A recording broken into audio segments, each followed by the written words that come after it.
Hello चिकित्सक, welcome to चिकित्सक revolution. Today we are discuss body symmetry. चलिए आगे शुरू करने से पहले आप बताएंगे कि उस ऑर्गेनिज्म का नाम बताइए जिसमें ओपन सिस्टम देखने को मिलता है, क्या सर्कुलेटरी सिस्टम। आप उस फाइलम का नाम बताइए जिसमें आपको ओपन टाइप के सर्कुलेटरी सिस्टम दिखता है। क्लियर है? कमेंट बॉक्स में आप बताएंगे। जो लेक्चर नंबर 1 फ्लो किए हैं उनको इसका आंसर पता होगा और वो कमेंट बॉक्स में लिखेंगे। क्लियर है? चलिए आज शुरू करते हैं अपन लोग बॉडी सिमेट्री के बारे में। देखिए हम डायवर्सिटी में लगातार पढ़ चुके हैं, क्या क्या पढ़ चुके हैं। थोड़ा सा मैं रिकैप कर देता हूँ। एनिमल टिश्यू आप ये जान चुके हैं कि all animals are multicellular, eukaryotic and motile होता है। क्लियर है? एक्सेप्शनल कौन सा था? एक्सेप्शनल था किसमें? पोरिफेरा फाइलम में, जान चुके हैं। जबकि आप ये भी जान चुके हैं कि नर्वस सिस्टम जो है एक्सेप्शनल था किसमें? पोरिफेरा में। आप ये भी जान चुके हैं कि ओपन सिस्टम का किसमें होगा, क्लोज सिस्टम किसमें होगा, कंप्लीट एलिमेंट्री कैनाल किसमें होगा, इनकम्प्लीट एलिमेंट्री कैनाल किसमें होगा। All are clear concept. अब नाउ डिस्कस बॉडी सिमेट्री। देखिए बॉडी सिमेट्री का मतलब ध्यान समझिए। आप देख रहे हैं बॉडी सिमेट्री का मतलब क्या होता है? वैसा ऑर्गेनिज्म जिसको आप लगातार सिमेट्री में डिवाइड कर सकते हैं, उसको बांट सकते हैं, आप डिवाइड कर सकते हैं। जैसे कि अपन लोग का बॉडी क्या है? अपन लोग का बॉडी आप देख रहे हैं कि सिंगल प्लेन लेंगे, यहाँ से करेंगे, एक प्लेन लेंगे तो यहाँ से क्या होगा, एक राइट का पोर्शन और लेफ्ट का पोर्शन हो जाए, होगा कि नहीं होगा? तो ये इसका मतलब इंसान क्या है? बायलैटरल सिमेट्री है। बायलैटरल सिमेट्री का मतलब क्या हुआ? सिंगल प्लेन से क्या होगा, जब उसको डिवाइड किया जाएगा तो राइट वाला पोर्शन राइट में, लेफ्ट वाला पोर्शन लेफ्ट में हो जाएगा। आप देखेंगे कि राइट अलग चला गया, लेफ्ट अलग चला गया, लेफ्ट पैरेलल अलग चला गया, लेफ्ट पैरेलल चला गया। All are generally all organs क्या हो जाएगा, हम लोग राइट लेफ्ट में बढ़ जाएगा। इस तरह की सिमेट्री को बोलेंगे बायलैटरल सिमेट्री। उसी प्रकार यहाँ पर है क्या, एसिमेट्रिकल एनिमल्स। तो एसिमेट्रिकल एनिमल्स का मतलब होता है इरेगुलर बॉडी। वैसा एनिमल जिसका बॉडी क्या हो, इरेगुलर होगा। इरेगुलर का मतलब आप नहीं कह सकते हैं कि इस बॉडी का एनिमल का किस टाइप का होगा, उसको बोलेंगे इरेगुलर सिमेट्री बोलेंगे। कहता है कि body of animal is not divided into two equal and identical halves by means of any plane passes through the centre. यानी कि वैसा ऑर्गेनिज्म जिसको, वैसा ऑर्गेनिज्म जिसका बॉडी आप दो भागों में आप इक्वली डिवाइड नहीं कर सकते हैं, वैसा एनिमल जिसको आप बॉडी को आप दो भागों में डिवाइड नहीं कर सकते हैं। आप नहीं कर सकते हैं कि ये पोर्शन देखो राइट हो गया, ये पोर्शन लेफ्ट हो गया। ऐसे एनिमल को आप बोलेंगे क्या, एसिमेट्रिकल एनिमल्स, जिसको आप बोलते हैं इरेगुलर एनिमल्स। ओके, फिर इसका गुड एग्जांपल आपको दिखता है spongilla. Spongilla is a good example of porifera. Porifera is the first phylum belongs to the cellular level of organisation. Is a good example spongilla, porifera. Now next one the radial symmetry. Radial symmetry को अपन लोग बोलते हैं क्या, a body of animals is divided into two equal and identical halves by means of any plane passes through the center। यानी कि ऐसा body होगा जो जिसका सिंगल प्लेन के द्वारा अगर हम डिवाइड करेंगे तो रेडियल सिमेट्रिकल में क्या होगा, वो बट जाएगा। रेडियल याद रखिए क्या है, रेडियल सिमेट्री। मैं पूरा बॉडी की बात नहीं कर रहा, रेडियस की बात कर रहा हूँ मैं। रेडियल का मतलब यहाँ क्या हो गया, रेडियस। तब यहाँ पर लोग बोले रेडियल सिमेट्री, यानी कि body of animals divided into two equal and identical half by means of any plane passing through the centre. इसका सेंटर पास करके डिवाइड करेंगे तो उसको बोलेंगे रेडियल सिमेट्री बोलेंगे। दिमाग में अच्छे से बैठा लीजिए। इसका गुड एग्जांपल आपको देखिएगा सिलेंट्रेटा। अब आपको कमेंट बॉक्स में लिखना है कि सिलेंट्रेटा जो होता है वो एनिमल है या फिर प्लांट है। राइट नाउ सिलेंट्रेटा है, हाइड्रा जो है वो एनिमल है या फिर प्लांट है। तो एसिमेट्री के बाद में रहा, तो एसिमेट्रिकल एनिमल्स लिखा किसमें, स्पॉन्जिला में लिखा। स्पॉन्जिला क्या है, फ्रेश वाटर स्पॉन्ज है। स्पॉन्जिला क्या है, फ्रेश वाटर स्पॉन्ज है। देखिए 100% एनसीईआरटी है आपका। इस लेक्चर कंप्लीट करने के बाद आपकी एनसीईआरटी का एक क्वेश्चन कंप्लीट होना चाहिए, चाहे वो 9th लेवल का हो, चाहे 11th लेवल का हो, चाहे 8th लेवल का हो। All are clear concept of animal kingdom. Radial symmetry में आप देखिए सिलेंट्रेटा है। सिलेंट्रेटा क्या है, किसका एग्जांपल है, हाइड्रा का है। सिलेंट्रेटा आप एनिमल का नाम है यार, जो कि सिलेंट्रेटा को फाइलम का नाम है, जो कि हाइड्रा उसमें देता है। अब आपको बताना है कि हाइड्रा प्लांट होगा कि एनिमल होगा, मैं आंसर बता दिया। चलो अब इसका बात करते हैं। एसिमेट्रिकल हो गया, रेडियल सिमेट्रिकल हो गया, और इसके बाद अपन लोग पढ़ेंगे बायलैटरल सिमेट्री। बायलैटरल सिमेट्री में क्या हो, जैसा कि नाम से पता चल रहा है, नहीं नाम में आप देख रहे हैं कि बायलैटरल लगा होगा। तो बायलैटरल सिमेट्रिकल एनिमल्स में क्या होगा, इसका आएगा bilateral symmetry symmetrical animal, bilateral symmetrical animals. तो बायलैटरल सिमेट्रिकल एनिमल्स में आप क्या देखते हैं, कहता है कि मतलब इसमें क्या होगा कि वैसा यानी कि बॉडी ऑफ एनिमल, सीधी सीधी है ना, body of animal divided, body of animal है ना, divided into two equal half, है ना, कर सकते हैं टू इक्वल एंड आइडेंटिकल कर सकते हैं, two equal and identical, body of animals is divided into two equal and identical, है ना, halves by means of a single plane, by means of a single क्या single, by means of a only a single plane, अब इसको आप क्या कहेंगे, bilateral symmetry का example करेंगे।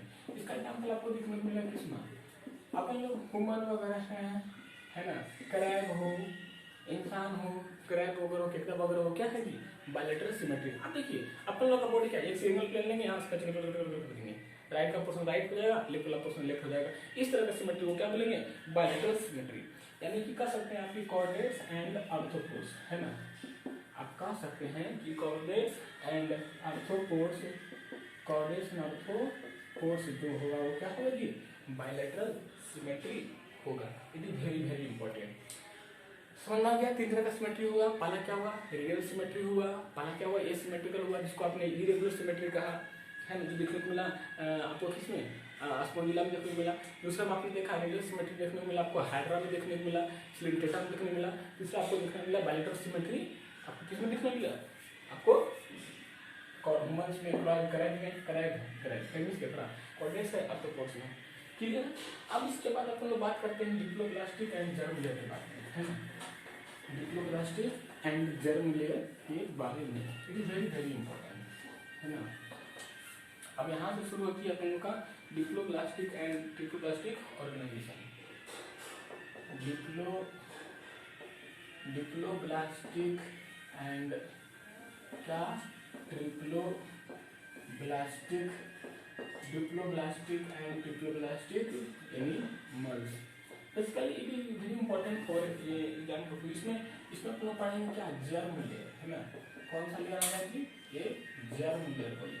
तो जर्म लेयर में आप क्या देखते हैं, मतलब जर्म लेयर का मतलब क्या है कि जर्मिनेटिंग लेयर्स, है ना, क्या रहेगा, जर्मिनेटिंग लेयर्स डेवलप्ड ड्यूरिंग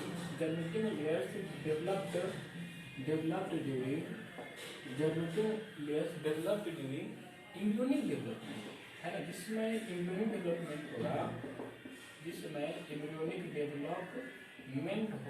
उसमें germinating layers developed during the embryonic development of animals, इसमें ऑफ एनिमल्स एंड रिस्पॉन्सिबल, है ना, एंड इसके लिए रिस्पॉन्सिबल फॉर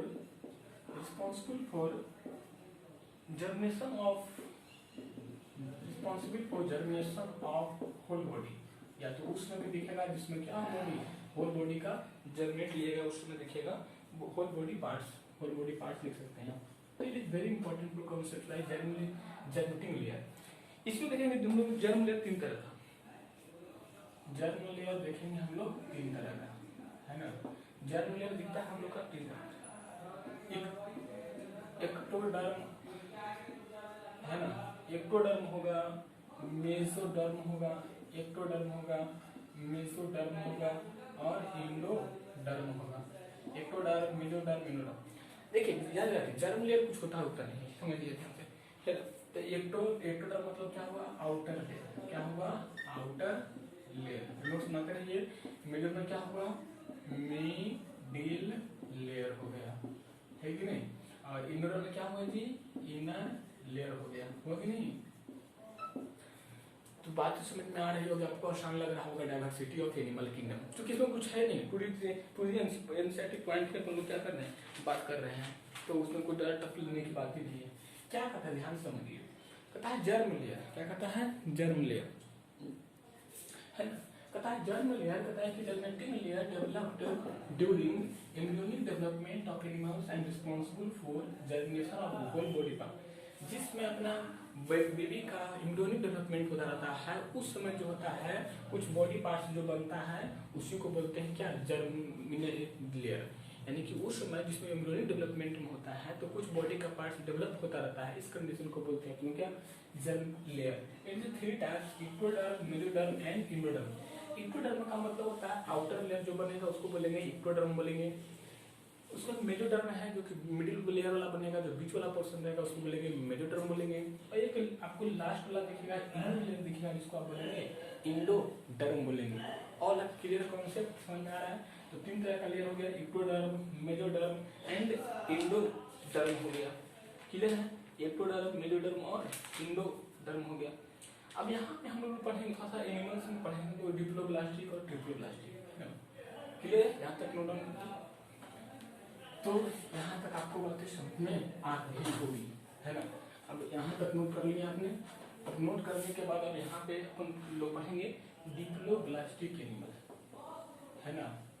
डिप्लोब्लास्टिक एनिमल्स क्या होता है कि नहीं? देखिए ध्यान समझिए, डिप्लोब्लास्टिक एनिमल्स का मतलब क्या होगा? एनिमल्स हैविंग, है ना? आवाज समझ में आ रहा है? हेडफोन का इस्तेमाल भी कर सकते हैं आप, लगातार नोट्स बनाते रहिए। Animals having two germ layers, animals having two germ layers. कौन कौन लेयर आएगा? Two germ layers. Two germ layer क्या कहता है? दैट इज इक्टोडर्म एंड क्या, एंडोडर्म। समझ हो गया?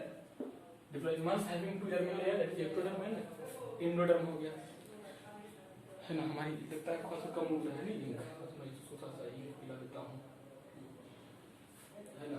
तो क्या हो गया? एंडोडर्म एंड अनडिफरेंशिएटेड, है ना? एंड अनडिफरेंशिएटेड, डिफरेंशिएट पढ़ते हैं। Undifferentiated layer is present, layer is present, है ना? बिटवीन किसके बीच में? Ectoderm, between ectoderm and endoderm, ectoderm and endoderm, called mesoglea. इसको क्या बोलते हैं? मिसोगिलिया। क्या बोलते हैं? मिसोगिलिया, है ना? मिसोगिलिया। एग्जाम्पल किसमें देखने को मिलेगा थी? सिलेंट्रेट्स में। इसमें सिलेंट्रेट, यार फाइलम का नाम है सिलेंट्रेट, करने की क्या बात है कि नहीं? तो ये कुछ आपका रहा डिप्लोब्लास्टिक एनिमल। अब आइए इसके बाद आता है ट्रिप्लोब्लास्टिक एनिमल। ट्रिप्लोब्लास्टिक एनिमल्स बात समझ में आ रही होगी। ट्रिप्लोब्लास्टिक में क्या होगा? सीधी सी बात है, आता है एनिमल्स हैविंग, है ना? आता है एनिमल्स हैविंग ऑल थ्री, तीनों टाइप का, ऑल थ्री जर्म लेयर, और three germ layer that is outer ectoderm, middle mesoderm and inner endoderm is called triploblastic animals. It is a good example of annelids to chordates. It is a good example of annelids to chordates. Which is most important diploblastic animal. Diploblastic animals having two germ layer, ectoderm and endoderm होगा, and undifferentiated layer present between the ectoderm and endoderm is called mesogilia. यानी कि ectoderm endoderm के बीच एक undifferentiated layer होगा, उसको बोलेंगे mesogilia बोलेंगे, जो दिखेगा आपको कहाँ? डिप्लोब्लास्टिक एनिमल्स में मिलेगा। डिप्लोब्लास्टिक एनिमल का गुड एग्जांपल आपको सिलेंट्रेटा फाइलम में देखने को मिलेगा, लाइक का हाइड्रा कर सकते हैं। हाइड्रा सिलेंट्रेटा फाइलम का क्या है? ये गुड एग्जांपल है। हम लोग बेसिक पढ़ेंगे सिलेंट्रेटा के बारे में, है ना?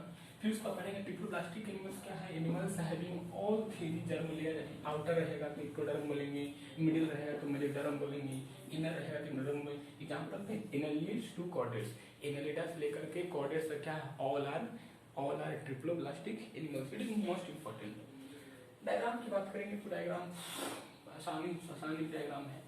मैं अगर समझने के लिए देख सकते हैं आप, है ना, समझने के लिए आप बना सकते हैं अपनी कि समझने के लिए आप देख सकते हैं कि इस तरह की बाहर का क्या होगा, एक्टोडर्म होगा, बाहर का एक्टोडर्म होगा, या बीच वाला क्या होगा, बीच वाला डायग्राम जो देखेंगे आप लोग एक्टोडर्म के बाद क्या होगा, बीच वाला डायग्राम ही होगा। अब बीच वाला इसको बोलेंगे आप मेसोगिलिया, क्या बोलेंगे, मेसोगिलिया कर सकते हैं। आई बाहर क्या हुआ, एक्टोडर्म हुआ। अब अंदर वाला जो डायग्राम देख रहे हैं ये क्या हो गया, ये डायग्राम जो हो गया अंदर वाला इंडोडर्म हो गया, तो इंडोडर्म हो गया। तो इस whole structure is called diploblastic animals.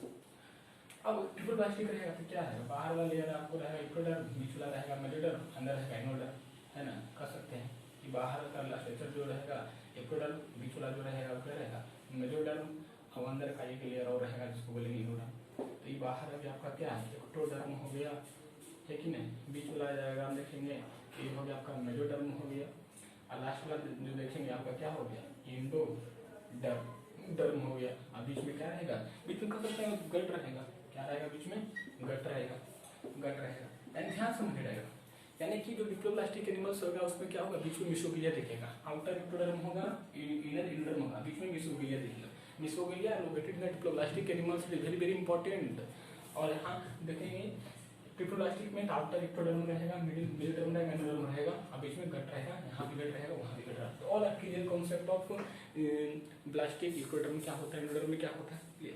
अब नेक्स्ट क्लास में हम बात करेंगे सिलोम के बारे में, बॉडी कैविटी के बारे में। तो तब तक के लिए आप डिवीजन लगातार करते रहिए। All the very best.